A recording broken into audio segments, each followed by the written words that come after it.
Hey guys, it's Carter. Welcome back to Carter's Cup. First, I have to give a shout out to my dog Cooper because my brother wanted me to, and that's the only reason why. Second, um, you if you don't already notice, the audio may be a bit different.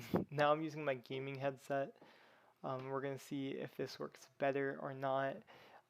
If it does work better, I'll continue to use this. If not, I'll continue to use my AirPods, whatever the plan is. I'm also looking into maybe getting a better mic, but that depends on how invested I am in this. And I don't know how invested I will be. This is the hype train right now. It's the start of it all. So of course I want to dive in to it as much as I can, but I want this to simmer out for a bit, see if this is something I enjoy, right? So today's topic. When I was thinking about today's topic, I was like, okay, yesterday was a bit wild, a bit random, right? And I need you guys to understand the basics first, and so before I go into such complex things. So I want to talk about my logo. The logo is a chemex. And if you don't know what a chemex is, it's this hourglass-shaped pour-over coffee maker. And it's probably one of the most iconic coffee makers that there are that's manual and not just like a Mr. Coffee or something. And I kind of want to dive into like the history of it, things I like about it, things I don't, criticisms from the coffee community, and yeah, and how to make coffee with it, of course. So the Chemex was originally invented by a German inventor. I don't know his name. I don't have that good of a memory, but he was drawn to the U.S. by patent laws, and in 1942, the Chemex was produced in the United States. And it has a very distinctive hourglass-shaped design with the wooden collar and the tie around it, right? And because of its such distinctive design, it's appeared in like a lot of TV shows, like or movies or just everything in pop culture. So like for example, it appeared in an episode of Friends in the background. It actually happens quite often. Um, it appeared in Mad Men and in Interstellar. Those are probably the most famous examples of where it's appeared. And also, if you walk into like any local coffee shop that's enthusiastic about sharing in their coffee culture, they'll probably have one of these for sale. Um, so, and they'll once you try to ring it up, they'll explain like, do you know how to use this and stuff. And that's quick side topic here. That's one of the reasons why I love coffee shops. They're always just so welcoming to the community of coffee, and that's honestly how I got involved in coffee. So let's talk about the design of the Chemex. So it's a single piece of glass that's shaped like an hourglass, and this is good because it's easy accessibility, but it's also bad for one distinct reason, that's an airlock. So if you don't know how to use a manual drip coffee maker, this is what I'm going to explain. So if you are not driving or anything right now, I want you to go ahead and look at my logo. And on the top part, you put a paper filter. And on top of this paper filter, you are going to put coffee, and you put the coffee in there.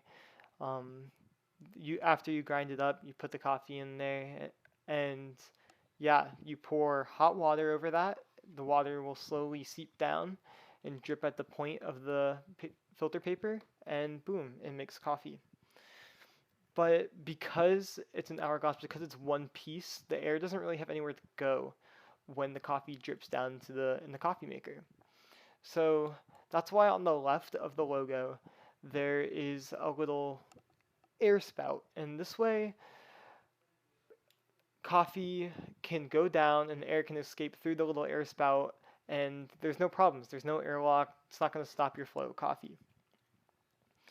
But there is a problem, and that is when you have your filter paper on there, the filter paper has a chance to seep into this little channel, and potentially stopping your flow of coffee.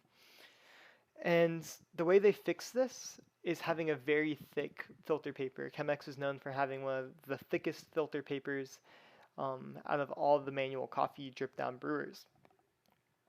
And this isn't really good. Um, it could leave a papery taste in your coffee if you forget to rinse it. Um, there's slow drawdown times, and honestly, you're getting less liquid coffee by using more coffee grounds because you're required to use more coffee so that the water can sit in it longer, and you get less of a papery taste, and yeah, you end up just getting less bang for your buck basically. The more you have to use more beans and you get less liquid coffee. But that doesn't mean it's a bad brewer. I mean, if it wasn't for the chemex, people wouldn't be introduced into the coffee community so easily. I mean, it's definitely the most iconic, one of the best starting manual coffee brewers out there for people looking to get into the hobby. And yeah, and talking about the design again, there's a wooden collar on it, as you can see, and this is kind of crappy design. It makes cleaning it really annoying. You have to untie the little tie around it and take the wood off, and the wood doesn't age well, and overall, it's just a big problem. But it looks good. That's all it needs. It looks good. Like honestly, coffee does not look better in any brewer than a chemex, and I think that's why the chemex is so distinctive. Um, and let me talk about how you would brew coffee with the chemex in more in depth. So, like I said, you have your chemex, super thick chemex filter papers, and you put that on top, and you would get your kettle, and the first thing you would do is rinse it with hot water, and this is going to do two things. The water is going to rinse the paper out, so get that papery taste out of what you're about to be brewing. And it's also going to preheat the brewer. It's going to create heat inside of this glass chamber so that your coffee contains this consistent temperature while brewing. Then you would lift your filter paper up, you'd pour the water out, and then you would grind your coffee. And for Chemex, it requires a coarser grind due to the slow drawdown times, and it requires a little bit more coffee. So once your coffee's in there, what you're going to want to do is you're probably going to want to pour twice as much water as there is coffee inside the filter paper. This is going to create something called a bloom. So once that water is in there, you're going to let it sit for 40 seconds, and this is the bloom phase, just like I said.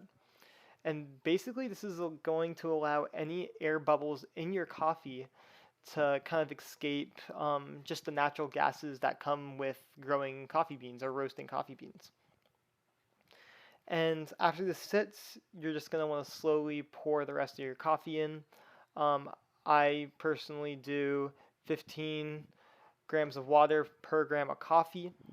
So that translates to about 18 grams of coffee for 300 grams of water. And that's my daily routine. That's what I brew. And some say 250 to 300 is a good single cup of coffee. Once it sits and all the water is in there, as it's dripping down, you're going to want to stir it to make sure all the coffee is getting wet. And then you're going to want to swirl it so if any coffee that gets stuck on the sides can go down into the water and start immersing. Now, I do own a Chemex. I used not to. I recently got one because I use something called a V60 instead. I use a V60 in a decanter. A decanter is basically just a pot to hold coffee. And I really don't like using the Chemex. It's personally not my favorite. Personally, I only brew for myself in the mornings, and the Chemex is more of like a community thing. It's goes back to the origins of coffee, why coffee first started to get popularized was, it was a communal aspect. You would brew coffee for everyone in your living room and start pouring them cups so you can all sit and sip on some coffee and have a nice talk, right? So it's mainly made to brew for multiple people because it has such a large capacity. And the classic Chemex holds about 6 cups of coffee. And that's the only reason why I'll ever use my Chemex. I hold it in my dorm. I didn't even bring it home with me because I'm home from Thanksgiving break. And I think that, sorry, I got caught up in my own thoughts. I think that the Chemex illustrates the purpose of coffee quite well because I only pull it out when there are other people. And coffee looks better in a chemex than any other brewer. So obviously it's a way to be like, hey, like look at this pretty coffee I made as you're pouring it for your friends, right? And I think that's why the chemex is so popular. It illustrates the ability to hold a lot of coffee to brew for everyone, and coffee that just looks good. It gets people excited and gets people excited to brew coffee, to taste coffee, and all that jazz. And yeah, that's the chemex. Um, that's gonna be it for today. I have some other things I'd like to touch on. You can stay around for it if you'd like, but I'm not gonna be talking about today's topic anymore. First of all, I'm thinking about making some type of donation or a Patreon. And the only reason why I would ever do this is because um, I, I'm thinking about making stickers of the logo. And basically, if you were to subscribe to my Patreon, it would be like $3. And only a single payment of $3, I would be able to mail you a cup of my Chemex logo that drips down during my podcast. I'll mail you a sticker of that plus a handwritten letter of just saying thank you for the support, right? But I would have to order the stickers in bulk, and I don't know if there's enough hype on my podcast yet to order so many stickers in bulk. So if you're listening to this and you like the idea, like the video, I know that's kind of stereotypical of a YouTuber to say, but yeah, just like the video. And I'm not asking for donations for money. I don't really want to do this for money. I'm doing this because I enjoy it. Um, and I don't really care how big it gets. It's more of like a thing of personal growth, I guess. I'm not entirely sure. But yeah, thanks for tuning into today's podcast. I'll hopefully catch you tomorrow. Thank you.